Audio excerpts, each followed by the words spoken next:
So welcome to everyone to our discussion at a time of pandemic where we're doing, as you know, a number of Zoom meetings, which makes it possible for all our members throughout Australia and elsewhere, not just people who can come to our functions, to continue to get involved. And we're very grateful to Andrew Lownie, who's sitting up at midnight to talk about us from London. Now, I will mention him briefly. He has a full-time job running the Andrew Lownie Literary Agency, but he's probably best known as a writer for The Times, The Telegraph, The Wall Street Journal, The Spectator and The Guardian. He's an author of a number of best-selling works, including a biography of John Buchan and Stalin's Englishman, Guy Burgess and the Cold War and the Cambridge Spy Ring, which is a great book I've read, and The Mountbattens, Their Lives and Loves, which Anne reviewed some time ago in the Sydney Institute Review Online, I think, but she certainly also reviewed this book in the current issue, Traitor King, The Scandalous Exile of the Duke and Duchess of Windsor. And Andrew's going to sign some notes, or what are they called, which we'll put in the book when people buy it. But today the discussion is on the Duke of Windsor, his wife, and Adolf Hitler. And if we just start off by briefly telling us a little bit about the Duke of Windsor and a little bit about his wife, who starts off as Mrs. Simpson. Bye. Well, the Duke of Windsor was the heir to George V and Queen Mary. He was born in 1894 and came to the throne as Edward VIII in January 1936 when his father died. And most books concentrate on his abdication in December 1936, when he chose to abdicate the throne to marry an American divorcee called Wallis Simpson, who had two husbands living at the time. Where my book differs from, I think, all the previous books is I begin the story in December 1936, and I look at the period after the abdication and what happened to him literally in the next 50 years. Which is often bypassed by biographers or covered in very short, few number of pages. And the theme of the book is my argument that he was not just an innocent dupe of the Nazis, but in fact was an active intriguer with them. And that's why I call the book Traitor King. So can I talk about a couple of other books? Going through my library last night, I've got a copy of Edward VIII's book, A King's Story, Memoirs of HRH, the Duke of Windsor. Now, you quote Edward's book on your first page and elsewhere. So what's the difference between your book and his book? I think he has about 6 references to Adolf Hitler. You have many. So what's the essential difference? His book published in 1951, your book published 2021. Well, I mean, his was a memoir. It was ghosted. As you say, it was written 70 years ago. And the story only really goes up to 1936. It's not an entirely honest book. It's a curated narrative of the life. And it bypasses a lot of the material that I deal with. My book is a full biography, over 1,000 footnotes, almost all of them from primary source material from archives around the world. So they're two very different books. And I mean, one of the ironies also is that Wallis also wrote an autobiography published in 1956, The Heart Has Its Reasons, which doesn't even agree with her husband's book about events. So I think they should be filed under fiction, probably, those books, rather than under memoir. I read many years ago Francis Donaldson's book, Edward VIII. And I found that a very good biography, but it focuses on the early part of his life. That is true.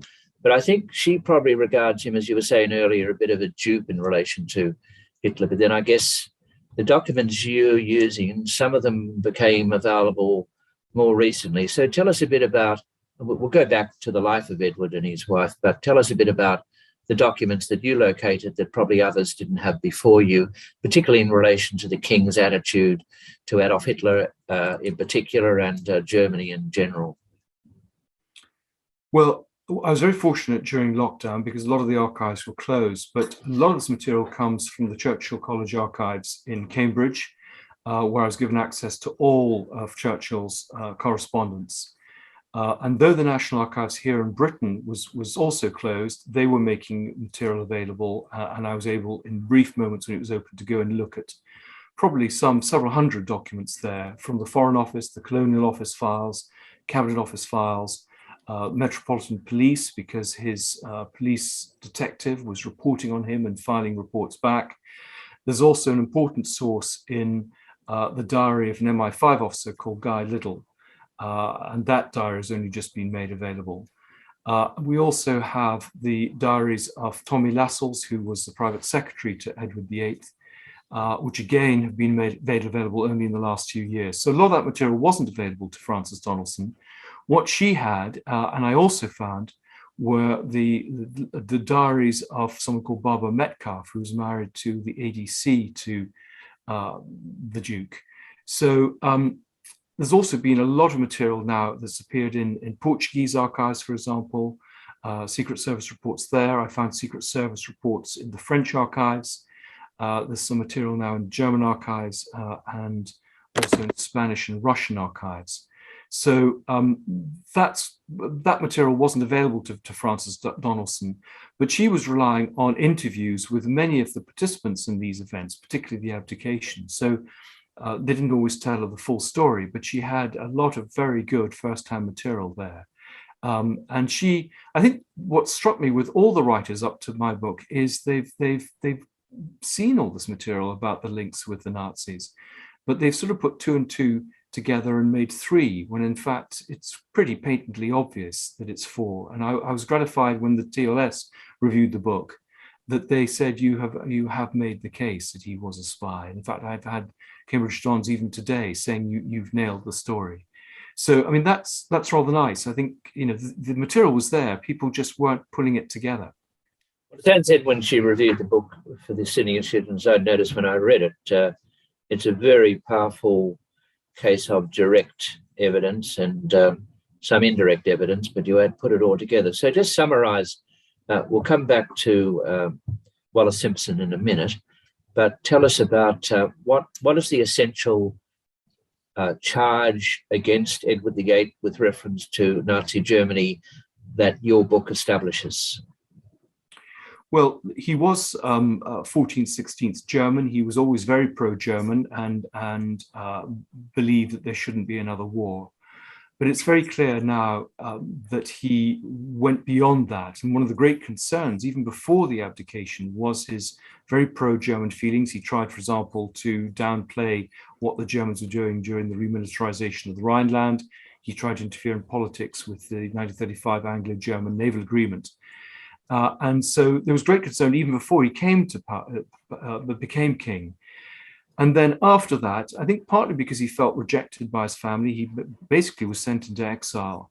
He was drawn into the ambit through various German agents to, for example, visit Germany on a propaganda visit in October 1937. He had tea with Hitler. He met all the Nazi leaders. He gave Nazi salutes. He was a great believer in the Führerprinzip. And then after that, even after war broke out, he was intriguing with Beaverbrook for peace overtures.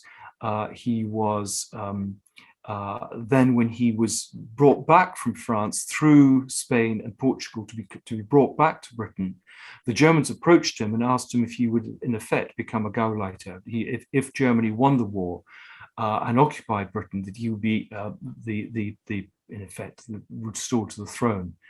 And it's very clear from the correspondence that we have, particularly from documents that Frances Donaldson would have been aware of, but I didn't make much use of, what we call the Marburg file, which were captured German documents at the end of the war, which are all the correspondence with Ribbentrop and the Foreign Ministry with the ambassadors in places like Spain and Portugal, which makes very clear that the Duke was actively being approached by these ambassadors to work for the Germans, and that he responded in a very favorable way.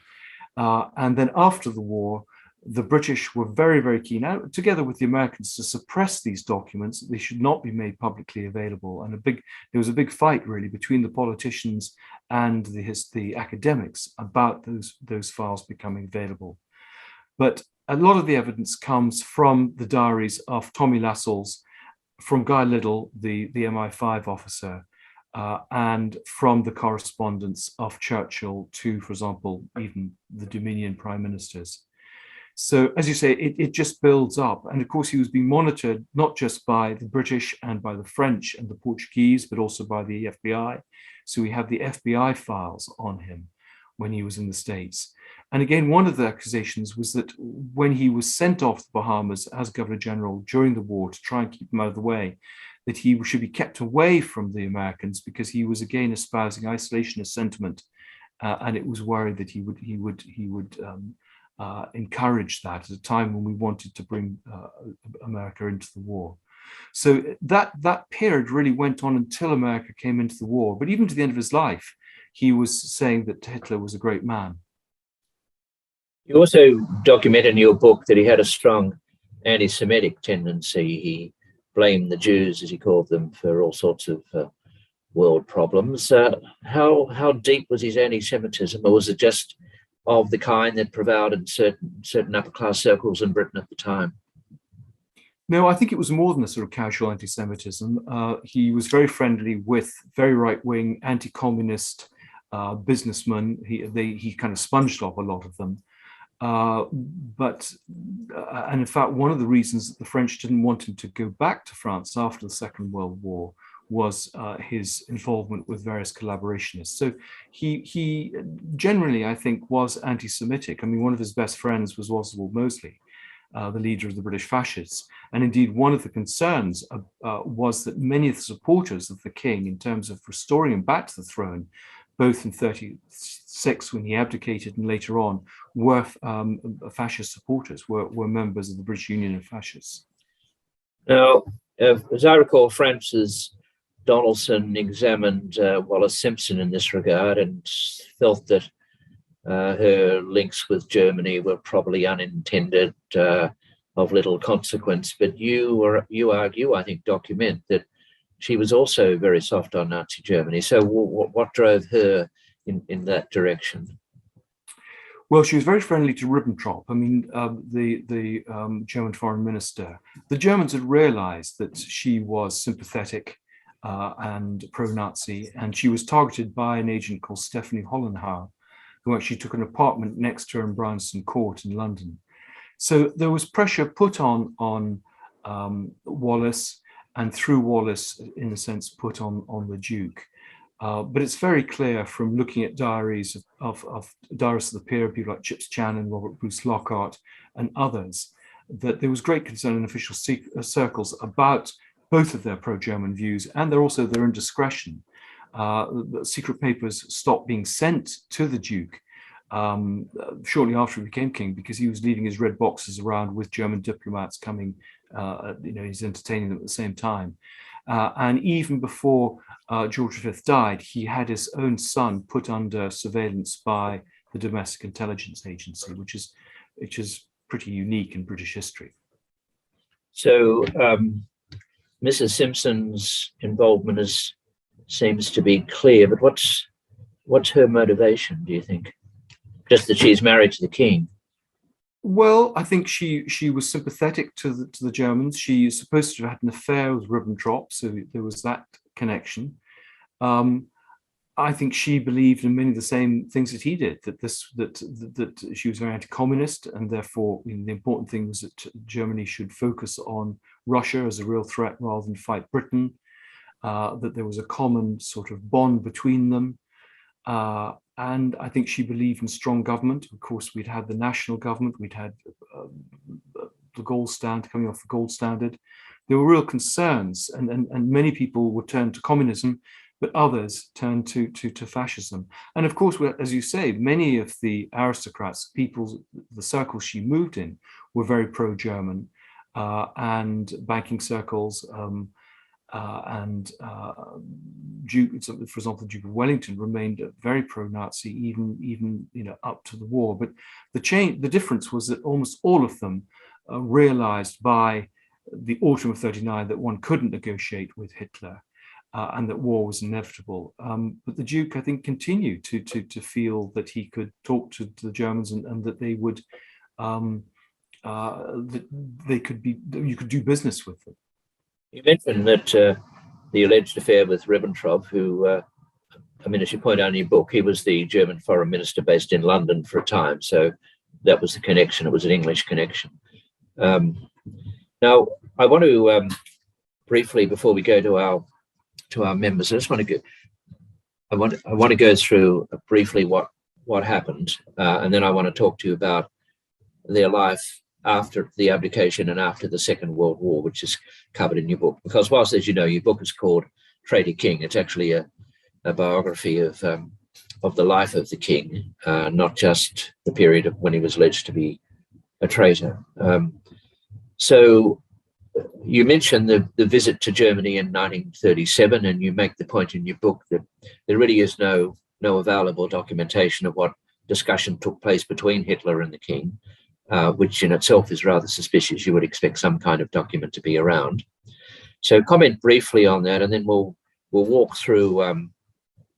He goes to Spain, or he's in France, he goes to Spain, he goes to Portugal, and then off to the Bahamas. So just first up, the German visit, you've already mentioned it briefly, and then take us through the various countries you spent time in before ending up where he ended up. Well, he makes this tour of Germany in October 37, which is a propaganda disaster, really. I mean, the Germans make a huge amount of it. And he visits concentration camps and all sorts of things, SS headquarters. So that's a huge embarrassment for the royal family when they're, it's already getting a pretty desperate situation in terms of dealing with Germans. He's then, something's got to be done with him during the war, and he's given a job as a liaison officer to the French First Army, and he inspects their defenses. And then it's realized that he's feeding back this information through the man who had lent him his chateau in France to get married, a man called Charles Beddoes, who was a Nazi agent.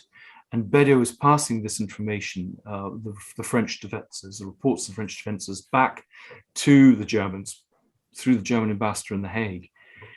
So that's one of the concerns. Then when Germany invades France, and there's some suggestion that the Duke has betrayed plans that allow the Germans to go around the side of the Maginot Line. They realize where the weaknesses are. He flees to the south of France, back to his home there, and instructions are made for him to go to Portugal, where he'd be flown back by flying boat. And there he's approached by the Germans to act as a Gauleiter, and he stays there and delays his time there while various negotiations are going on with the Germans about whether he might take on this role of the British Pétain. And he uses all sorts of excuses. He wants they have to collect things from the house in Paris, that he wants to have his valet and driver kept on rather than be called up for military service. And Churchill, of course, who's monitoring all this, in fact, has spies in his household. And the Duke is actually with a German agent, a man called Espirito de Santo in Lisbon. He's offered the post of governor of the Bahamas and is sent off there. But even en route to the Bahamas, he sends back in code messages to Espirito de Santo, this German agent, that if the need comes for him, if the moment comes for him to be called upon as this Gauleiter, he's very happy to come back. But we know from the German documents that he, for example, was encouraging them to bomb London. That was the best way to bomb them into submission. He was making rude comments about his brother, the king, and his sister-in-law. So he was extremely disloyal and was actively engaging. He was going into the German embassy. It wasn't just that he was passive. He wasn't reporting these approaches by the Germans to anyone. He was doing them in secret. So he gets to the Bahamas, but even then he's making broadcasts which are isolationist in sentiment.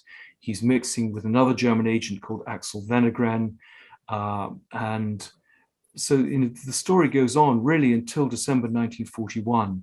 And then he gets involved in currency irregularities when he's in the Bahamas.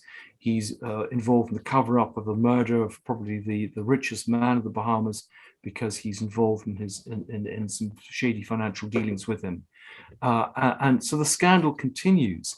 And that, I think, is one of the reasons why the royal family shun him. It's not so much because of the abdication, it's because of this treacherous behavior and dishonest behavior. And indeed, even when it comes to the financial settlement, when he gives up the throne, he tries to cheat his brother there and hides money that he has, rather than declare exactly what he's got. So he's a fundamentally dishonest man. We'll come back to his final days in a minute, and hers, but you write in your book that they virtually had nothing to do after the abdication, and that he was into parties, he was into travel, she and he were into shopping, he particularly was into golf.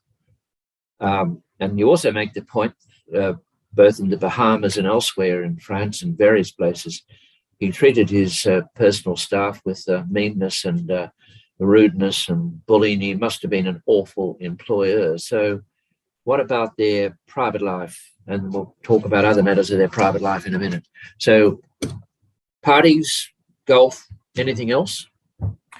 Well, I mean, he liked gardening, and they had their dogs, which was like substitute children that they fed very good steak and silver bowls. But yeah, they had this very empty life with cafe society.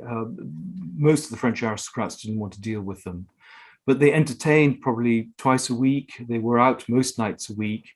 And that's what gave them pleasure. I mean, it was a very empty life because they had no real inner life. He wasn't interested in music or books or anything like that. He played the stock exchange. He took advice from a lot of these business friends he had, businessman friends. And they drifted around. So they were often, they had a house in south of France now owned by Roman Abramovich, a house in Paris. They spent a lot of time cruising the Mediterranean. Half the year was spent in the States, either sponging off people in Palm Beach or Long Island or Newport, Rhode Island. They kept a suite at the Waldorf Astoria in New York. So it was, that's how they got their pleasure, really. They were feted, they were treated like royalty, they behaved like royalty, they had liveried staff, they had huge, huge expenses in terms of staff. But as you say, they treated them very badly. They didn't pay them the going rate because they always argued that they would always get better jobs when they left. People who were extremely loyal to them, not just staff, but friends, ADCs, like Fruity Metcalf and others, were discarded really as soon as they were no longer useful to them. They took advantage of people, really. They were not good at picking up the tab when they went out. They expected other people to pay for them.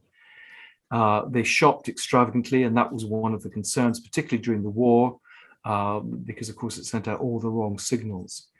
For example, they took on a young Negro butler when they were in the Bahamas, who served them loyally until the 1970s, when his wife died and he asked for more time to spend with his young family, and they refused to give it to him. And said, if you need to go at 5, then you don't bother coming back. And that happened time and time again. People with ill health who were forced to give up were not paid off properly.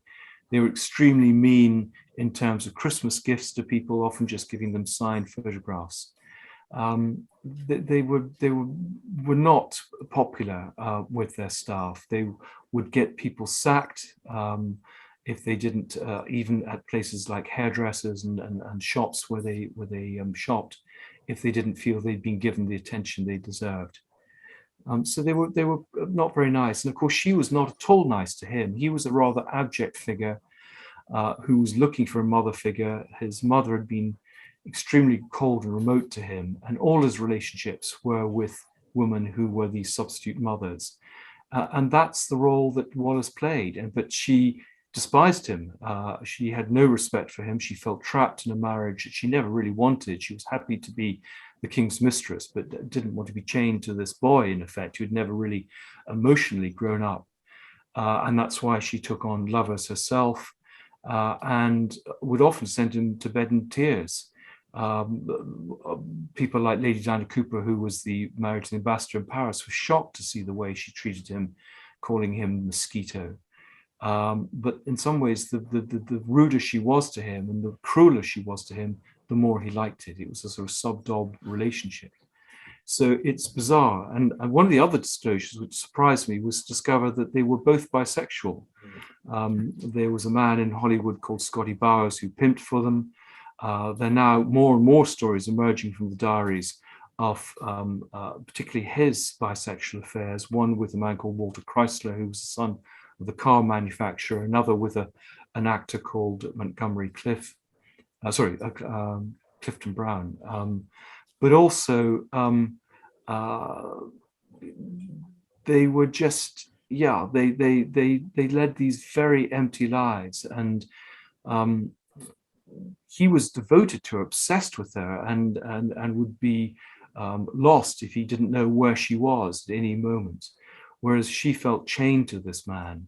And even, when he died, though their bedrooms were literally two doors apart, she didn't visit him in the last 2 weeks of his life. He was crying out for her, and yet she just wouldn't even go into his room. He died in the arms of a temporary night nurse. Just before we go to questions, just two figures that a lot of our people on the call will know about and their attitudes. Now, firstly, Winston Churchill, who was a supporter before the abdication, but later on became obviously an opponent and disappointed in him, but also helped to cover up, probably because the British government had a reason that the king or the former king not appear to have been a traitor. And then Anthony Blunt, who was a traitor for the Soviet Union, and you've written about him elsewhere in one of your other books, but he seems to go on some kind of mission to try and get these documents back. So from Germany. So just tell us briefly about Churchill's role, Blunt's role, and then we'll just conclude. Yeah. Well, Churchill was a great supporter during the abdication. He, in fact, and since ran the King's party. And he was disappointed when the king, he said, "Our cock won't fight," when the king really didn't fight to keep the throne. I mean, he was outmaneuvered by Baldwin and others in the church. And Churchill remained a supporter. He was romantic about the monarchy until really this episode in 1940 with the collusion with the Germans. And his view changed after that. You're right, he did support the Duke in some ways in suppressing these documents after the war, but that was to protect the monarchy rather than any loyalty to the Duke. There was some contact with after the war. I mean, Churchill did come and stay with him in the south of France, but he really didn't trust him. And in fact, he refused to go on a cruise with the Duke and Duchess on a yacht owned by Onassis because he was so revolted by his behavior. The Blunt story is very interesting, and it relates, of course, to Peter Wright. Peter Wright in Spycatcher tells the story of Blunt being interviewed in 1964 when he confessed and was given immunity. And Peter Wright was told by the Queen's Private Secretary, Michael Dean, that if Blunt mentions the mission that he made at the end of the war to the Kronberg Castle outside Frankfurt, that was irrelevant to Blunt's treachery for the Russians. And of course, that raised some interest with Wright. And I think it's become pretty clear that the mission that Blunt conducted in 1945 was to search out any incriminating letters that might lie with German relations of the royal family, particularly the princes of Hesse and the Duke of Saxe-Coburg, and to bring those letters back and make sure they never became public. So he was on a fishing expedition for these letters, and we know that these letters existed because the man called Douglas Price, who was a British Army officer who was actually based at Kronberg in 1945, saw the letters and has written about them in his diaries. So Blunt, the argument was given immunity because he basically had this incriminating evidence about the royal family. And it's interesting that, for example, I've seen the report of the trip that he made in 1945 in the Royal Archives, and it's clearly a doctored report. It doesn't tie in with any of the reports in, for example, archives in Britain and America about the visit. So I think it's interesting. Again, it's part of the cover-up that the government or the royal family did to try and disguise what he was up to. So finally, before we go, you mentioned the Duke dies 1972. He has throat cancer and dies soon after. The Duchess lives a long life, but towards the end of her life, she's incapacitated. So just briefly wind up with the deaths of the two of them. And they were both buried, of course, in Windsor Castle, right? Yes, in Frogmore, the Queen, the royal family sort of began to relent. They realized this was very bad PR. And so from the sort of late 1960s, when the Duke began to suffer ill health, there was some contact. He was invited back, for example, to watch the unveiling of a plaque to his mother. The flowers were sent when he was ill. And indeed, there was a visit by Prince Charles to him in Paris.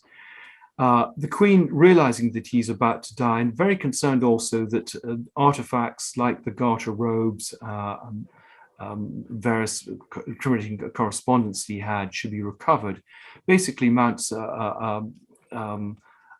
peace overtures towards him, and in fact goes and visits him in May 1972, just before he dies. And so sort of peace is made at that point. Wallis lives on another 14 years, but she is not the person she was. She again suffers ill health. She eventually weighs only about 60 pounds. She falls into the grip of a French lawyer called Suzanne Bloom, who ostensibly to pay the hospital bills, sells off quite a lot of the furniture and various things in the house in Paris. And eventually Wallis is cut off from her friends. The staff is let go. Very few people see her. She's a recluse. And she hardly eats anything. She's just drinking vodka from a silver tankard.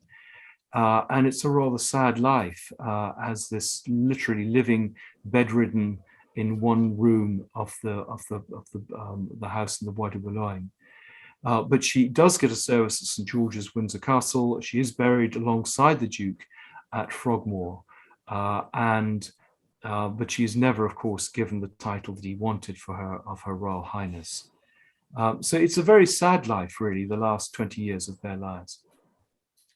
Well, many thanks. We'll go to questions now, but just reminding, talking to Andrew Lownie, the author of Traitor King, and we've got copies of the book for sale here through contact on our website, and also by emailing Anne, copies of that, which will get a plate signed and put inside it by the author. And so we come to question discussion. Now, I'm looking down at my phone because I've got notes from our contact, Nick up in Newcastle, who's monitoring this for us. So go first to Anne, and we'll finish no later than the top of the hour. Anne. Andrew, thank you. Can you hear me? Yes, I can. I have on.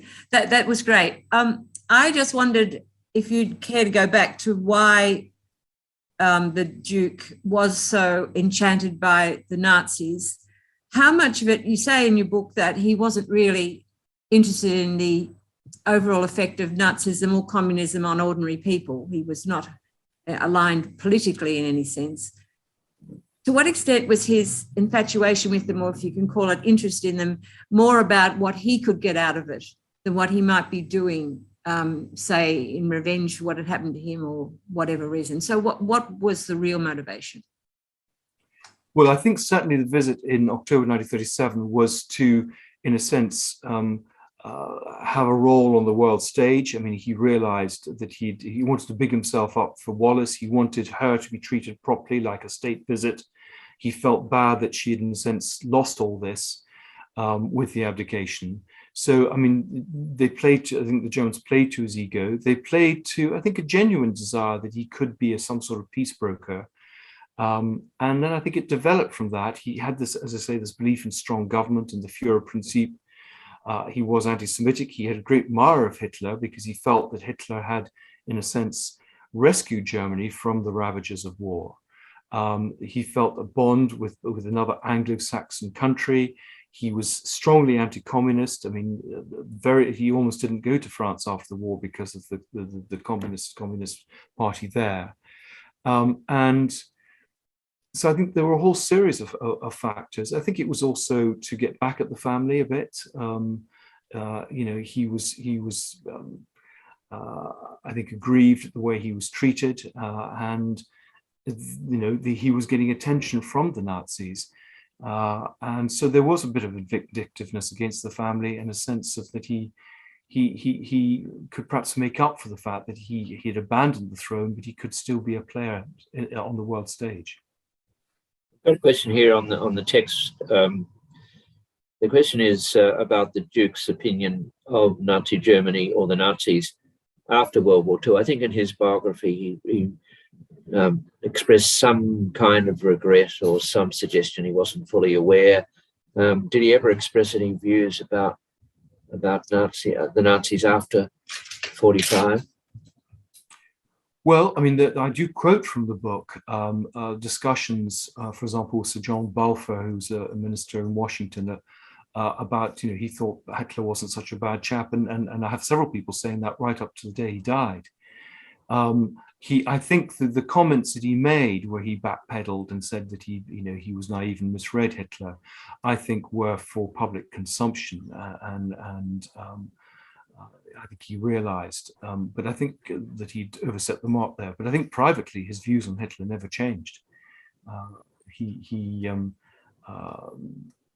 remained pretty vehemently pro-Nazi. So, but anyone wants to get in, a lot of people on the call, but just put your hand up or do it mechanically, or send a text to. And so I think you suggested at the beginning of your book, that, which goes to his character, that he not only was happy to do a deal with Germany, which was very, very serious, of course, but he was also happy to do a deal with Republicans. There's some suggestion that he said that if the British Labour Party came to office and the Labour Party wanted to go down the Republican route and he were king, he would accommodate that. Can you spell that out, or have I misunderstood that reference earlier on in your book? That's absolutely right. And I think this is again part of upstaging his brother. He was a great modernizer. I think that was one of the concerns again before he came to the throne, that he was doing away with a lot of the court ritual, and the court didn't like that. We see certain parallels now, for example, with Prince Harry. So I think he did feel that he wanted to be a different sort of king, and that raised concerns. But I think a lot of this was just people again appealing to his flattering him and appealing to his ego. But he was in many ways a great paradox, because he was a great stickler for etiquette, even when in the 1950s and 60s, people had to curtsy and bow, and they had to stand up when he left the room, and he insisted on everyone calling him and Wallace His Royal Highness. So he was a great stickler for protocol, but at the same time, he did feel that perhaps some things needed to change. And this was this engagement with the Labour Party was all hushed up. This was just before the outbreak of the Second World War, and there was some numerous scandals like that where he was just very indiscreet and was too actively involved in politics, which wasn't, of course, the role of the monarch. I know lectors asked, well, you make very clear in your book that he was a tax evader in many countries, but I had a lecturer ask, what were just tell us about the financial arrangements made for the Duke by the British government at the time of abdication and subsequently, and how truthful was he about his own financial position? Well, when he abdicated, the decision was taken that he would be paid from the civil list, from the government, £25,000 a year, which was what they gave his siblings. And in fact, he would just swap roles. And that's what had been agreed. But what he hadn't said was that, in fact, he'd saved the equivalent of millions of pounds from Duchy of Cornwall revenues as Prince of Wales. He hadn't been spending even his civil list entitlement. And therefore, he really didn't need this money. And when that emerged, George VI felt that he could go back on their agreement. And he also felt that he couldn't go to Parliament to ask this money, because it would reveal just how much, in a sense, they were being overpaid. So that money had to come from the royal family. They paid for it. But he played very hard to get with giving up his lifetime interest in Sandringham and Balmoral, the royal houses. And throughout his life, he always felt that he never had enough money. But in fact, he was very canny with his investments. He did a lot of trading on the black market with currency. In fact, there was a huge scandal after the war in which his private secretary had to be basically bought off because he was going to take the story to the press. They made a lot of money from the books, from endorsing everything from cutlery to linen, from charging for radio interviews and television interviews. He was always a tax exile. That was one of the reasons he didn't want to live in certain countries. The French treated him very well. They gave him a very cheap rent on the houses that he had. He got things duty-free. So, and a lot of people just supported him because it suited their purposes to have him in their pocket. So he was not open about his financial dealings at all. You've got another question? Sorry, go on. Yeah, well, I'm just seeing they're coming up here on the chat, so I can happy to answer them. Someone says, when the Holocaust, the Jews was exposed, how did he react? And he didn't react at all. He said nothing. And someone has asked about the ongoing relationship with the Mountbatten. Well, Mountbatten, he'd been best man to Mountbatten at his wedding in 1922, and Mountbatten had hoped to be his best man at his wedding in 1937. But the royal family banned anyone from attending, indeed banned Church of England clergymen conducting the service. But and Edward always felt very bitter about that. But Mountbatten did keep in touch with him and did see him. He didn't get on well with Wallis, but when Wallis was away, often getting one of her facelifts in Switzerland, Mountbatten would pop across to Paris and see him. And they had made up their relationship by the time the Duke died in 1972. Okay, I just managed to access the chat. So there's also a question about, we're going to go to Robin and then Anthony in a minute, but about did he express a view later after the war when he became aware of the extent of the Holocaust? I don't recall this. I don't think you quote him as having any comment on that. Is that right? That's right. He made no reference to it whatsoever. And as I say, I mean, he had been very involved with French collaborationists. And the French government were very reluctant for him to come back at the end of the war because of his association with these people. Okay, we go to Anthony. We can't go on.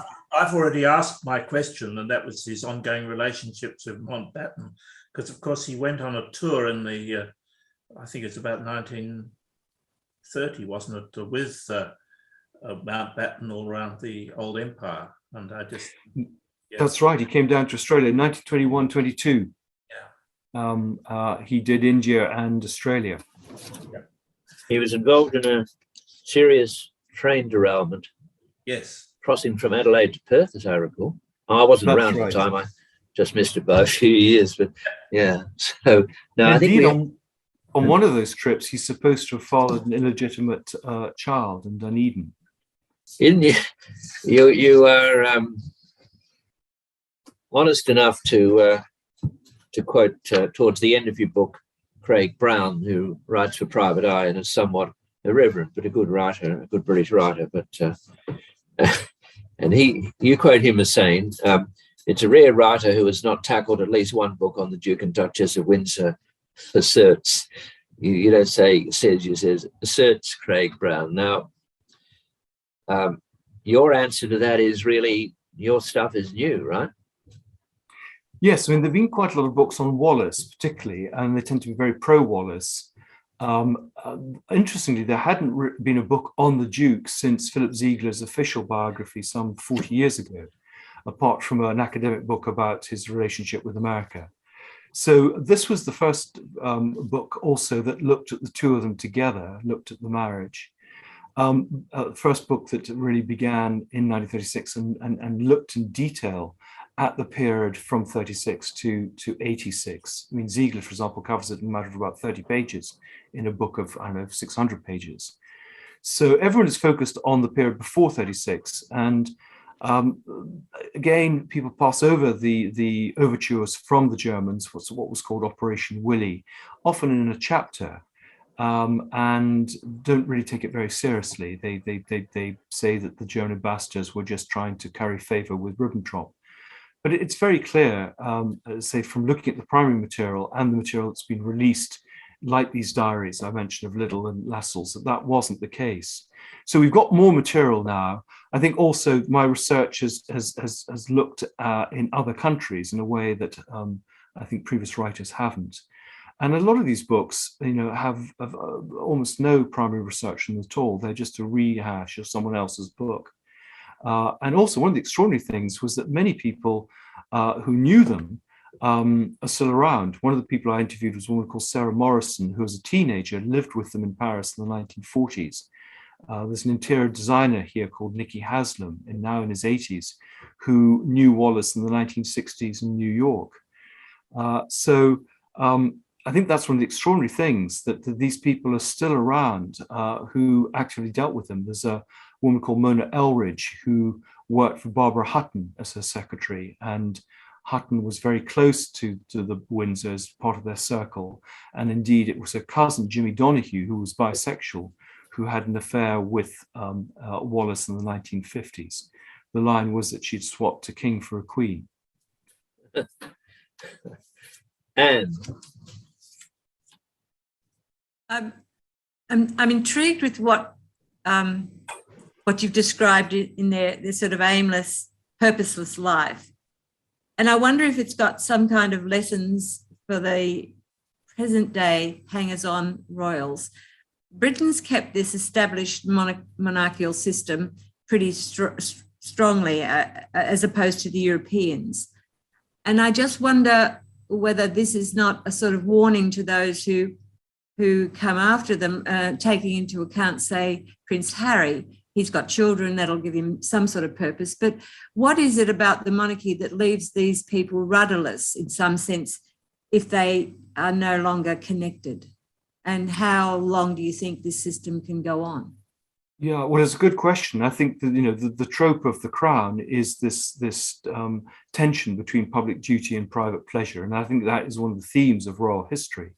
And the heir always has a role, and it's often the second son, the Harrys or the Andrews, that have the problems.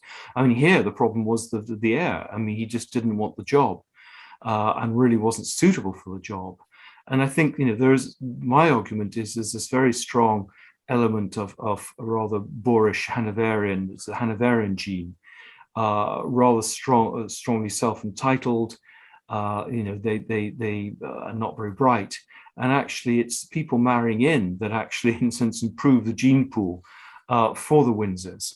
There are good royals. I think Charles will be a good king. The Queen clearly has been a very dutiful queen, and there is that tradition clearly through George V and George VI. But it's clear that when Charles comes to the throne, there will be a streamlined monarchy, and the siblings will be cast aside.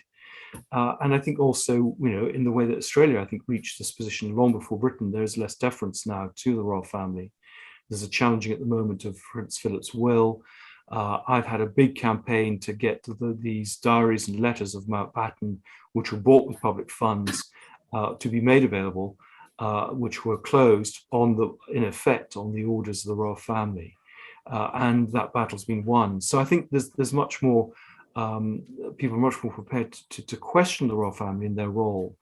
And they have an important role, in binding the nation together in their charitable work. But I think people really want them to be whiter than white, and then we have a much more less deferential press, which is much more prepared to talk about their foibles.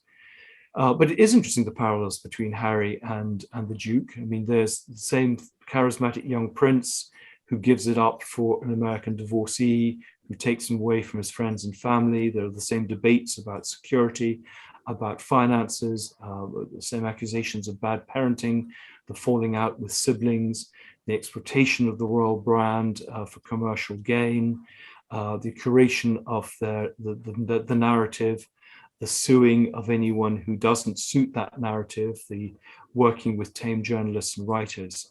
So the playbook is there for Harry to look at.